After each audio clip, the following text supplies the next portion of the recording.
Oh, we have a lot to unpack in this one. Listen, TikTok is this cool app to where if you don't agree with somebody is saying, you have full rights to blow up their comment sections and tell them how you don't respect them. Or you could simply swipe up and move on about your day. But you got really invested in me and decided to blow up my video because it was something that you didn't agree upon. And so now we're going to continue. Now, where I left off in the conversation was I had asked you how it went out of the way to change the source material. You failed to provide an answer. That's your own fault. But hey, this is where it all started right here, and I responded to you with that, challenging you to actually explain it. So we need to continue this conversation, my guy. But see, here's where you got it twisted. When we talk about 9 Star Wars movies, we're talking about the Skywalker Saga. That's 9 movies. That's episode 1, 2, 3, 4, 5, 6, 7, 8, 9. Now, there are actually more Star Wars movies than those 9 films, but they aren't the Skywalker Saga movies. That means they're not relevant to this conversation, bro.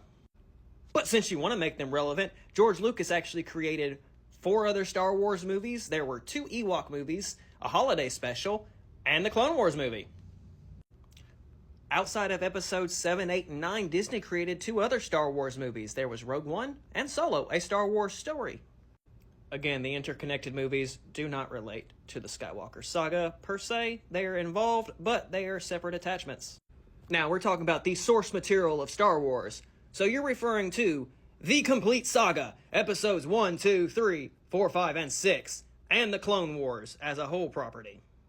So, albeit, let me rephrase, I am once again challenging you to tell me how the Acolyte changes the source material of episodes 1, 2, 3, 4, 5, 6 at first, but go ahead and make it 7, 8, 9 as well. You thought I was done after 2 minutes? We still got a whole lot more to unpack about this whole conversation. We are nowhere near close to being done. So we're getting down to this comment right here where you don't respect my opinion, which is okay, it's fine, it's cool. This app is made to do that. You do not have to respect my opinion. You could swipe up, but you blew up my comment section. So we got to talk about this. The Force doesn't have a gender. Yeah, the Force doesn't have a gender. It's clearly undefined as to whether it could be male or female. I like the episode of the Clone Wars where we have the spirit witches, you know, the Wills, and they're female, and they know more about the Force than Yoda and everybody else does. But yeah, okay, we're going to pass off on the gender thing. I'm guessing that's kind of subliminal messaging or whatever, you know, that they're these high priestesses of the spiritual side of the Force that nobody likes to admit to. Who can manifest and control the Force in many magnificent ways that we rarely ever seen. They're extremely more powerful than any of the Jedi, any of the Sith, any of the Bendu. Yeah, but we're going to ignore that. Because the Force doesn't have a gender. You know, George Lucas's original sequel trilogy, before the newly proposed George Lucas sequel trilogy, no, we're not talking about the Disney sequel trilogy, we're talking about his newly proposed script that he wanted Disney to use.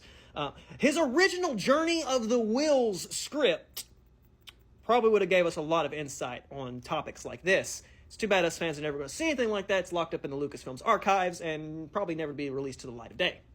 Yeah, that's kind of stupid. But hey, that's what it is. But here we go once more. Another Star Wars fan on the internet is talking about a TV show having bad writing. Come here. What book? Listen, I don't read TV shows. I watch TV shows. So when you say a TV show has bad writing, I'm going to naturally ask you, what book are you reading? Because I read writing. I don't watch writing. Does that make sense? As language is a construct, yo.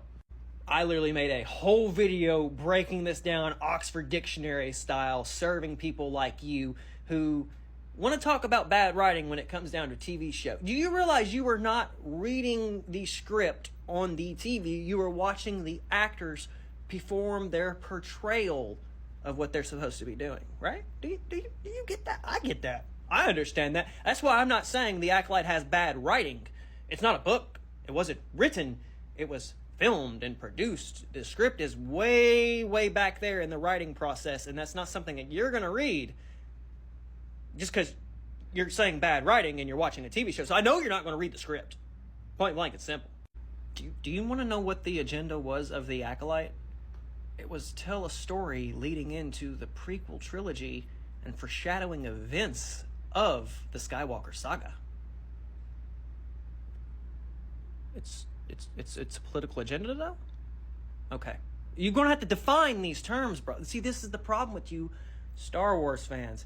You aren't defining the terms you're using. You're just regurgitating them because somebody else has already said that. Is it the same person I'm thinking of? Hell, if anything the Acolyte was catering to was the fans who have been waiting 19 years for something to come of Darth Plagueis to canon. Oh boy, here we go. I said the words. Are you going to start labeling yourself as like an EU purist now and saying, well, we got the EU, that was canon, the secondary canon of Lucasfilm, the secondary universe of Lucasfilm, the whole expansion to the property that was a secondary ideal universe, separate entity, and these are George Lucas's words, these aren't my words, from Star Wars is 6 movies. You know, George Lucas has said this repeatedly, whether it's in magazine interviews, whether it's on film, whether it's in interviews, wherever. You could look this up anywhere. In Star Wars, George Lucas has one universe for his stories that he's told. Anything else is an expansion to the universe. It is a secondary universe. It exists outside the proper. It's a parallel universe. This is a concept that in 2024, I think everybody's pretty much familiar with the multiverse, bro. So if you're trying to reference, lore and say the expanded universe is lore, you should put that shit to rest, bro. That's not lore. That's just an expanded secondary universe telling extra stories for you and me both to enjoy. Yeah, they matter. People wrote them. People put a lot of time into them. People got paid for them, and they are great stories. I am no way shooting that down. But when it comes down to talking about source material, they aren't source material. So I hope you don't try to bring that up in your next rebuttal. So now that we've taken, 7 minutes to go through everything you just talked about and everything that I just talked about, I'm going to have to say one final thing to you. You got to stop being a Star Wars tourist coming into people's comment sections and trying to unload a bunch of crap that doesn't make any sense. I mean, if you don't realistically understand what I'm saying, let me just point one thing out for you. Whether it's a mistake or whether it's autocorrect, whatever excuse you're going to use, I'm very careful. I'm very attentive to the things that I'm saying. I'm not going to misspell Anakin's name. No. That's what makes you a Star Wars tourist. It didn't matter anything that you had said prior to that. The moment you misspelled Anakin's name and tried to regurgitate this opinion, you lost me. Because at that point, I knew you didn't know what you were talking about. Point blank simple. They're literally ripping off Anakin's origin story. Really? Bro, anything, they're doubling down on that origin story. What are you talking about? In 2005, we had a movie called Revenge of the Sith. Now, I don't know if you watched that movie or not, but there's this great scene in that movie. Anakin goes to an opera house and meets Chancellor Palpatine. And they sit down and have this epic story session called The Tragedy of Darth Plagueis the Wise. So they're ripping off Anakin's origin story. So no, they're not ripping nothing off. If you watch the finale of The Acolyte, every question's answered. You don't understand what's going on in The Acolyte? Well, there's one scene in the finale, the cave scene. Darth Plagueis appears. Darth Plagueis' appearance in The Acolyte undermines the idea of an origin story ripoff because Darth Plagueis is the original fabricator of the origin story. He can manipulate the midichlorians to create life. He has these powers. It is literally 19 years solidified in history. Now, hey, Star Wars isn't like Death Note. We're not going to be able to hear every thought going on inside the character's head or fully put our fingers down and say, this is what's going on. We don't have that extra sensory to this. So oftentimes there's a great skill in school that you learn called being able to understand foreshadowing. Say it with me. Foreshadowing.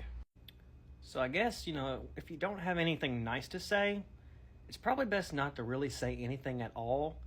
Especially when you don't know what you're talking about. Anakin!